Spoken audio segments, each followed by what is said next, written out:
Everybody clap your hands for a very funny, very respected man, Mr. Ryan Ross. Ooh, Ryan Ross is here! Woo! Yes, hello. I'm Ryan. I'm a very paranoid person. I think the only reason I'm alive is because I thought the other sperm were chasing me. Okay, great. I've been to 7 psych hospitals in my life for anxiety and depression. I don't recommend going to them. If you have any problems, either keep it to yourself or talk to me. That's what I recommend. If you've never been to a psych hospital, this is what happens. I called in advance and I said, hello, I'd like to place a reservation. Do you have a table? And they said, we have a bed. And I was like, okay, great. So I showed up voluntarily and they asked you 4 very important questions. Are you having homicidal thoughts? Do you see things that aren't there? And do you hear things that aren't there? And do you have suicidal thoughts?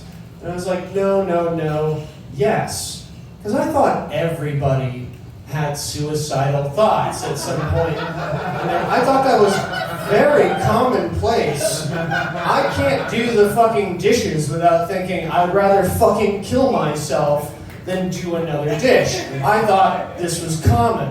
Boy, was I wrong. Turns out, that switches you from voluntary to involuntary. Now I cannot leave. Yeah, really fun. I really started regretting telling people I was sad. And you should too. Don't do it. Keep it to yourself.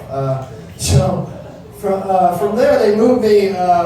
They take all your shit. They take your clothes, all your belongings, your shoelaces, because you're gonna hang yourself with your shoelaces. That seems like a lot of work, you know, and here's the fun part. 3 male nurses had me in a room and they were like, you have to wear a hospital gown now. In my mind, they said it more like, give us your fucking clothes, you piece of shit, and show us your dick and asshole, even though we're not subscribed to your OnlyFans. And I was like, all right, because in their minds, you can hide a needle or a razor blade in your asshole.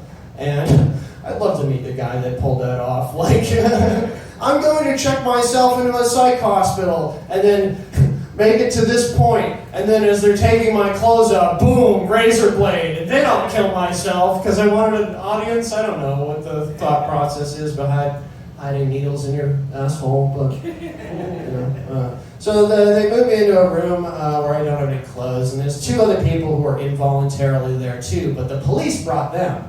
And they're screaming. Are you guys familiar with screaming? Have you ever heard somebody like really fucking scream? Like they're screaming simultaneously, let us the fuck out of here and give us our fucking clothes back. And I sympathized quite a bit with them, you know, I understood.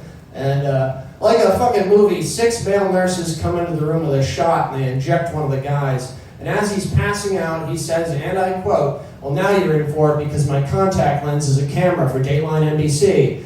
And I was like, oh, well, I don't want to make fun of the mentally ill. I'm pretty mentally ill myself, but I don't think that technology exists. Why would they give it to some fucking crazy guy, you know?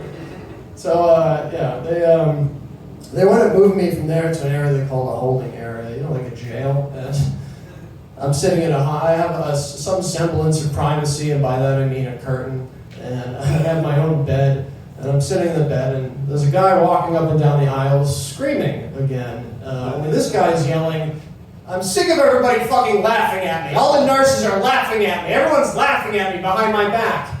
I was in my hospital bed just thinking, this lucky motherfucker, you know, he doesn't have to embarrass himself on stage. He just hears people laughing at him wherever the fuck, whatever he's doing. And I have to waste 11 years of my life doing this. Guys, the Ryan Ross, thank you very much.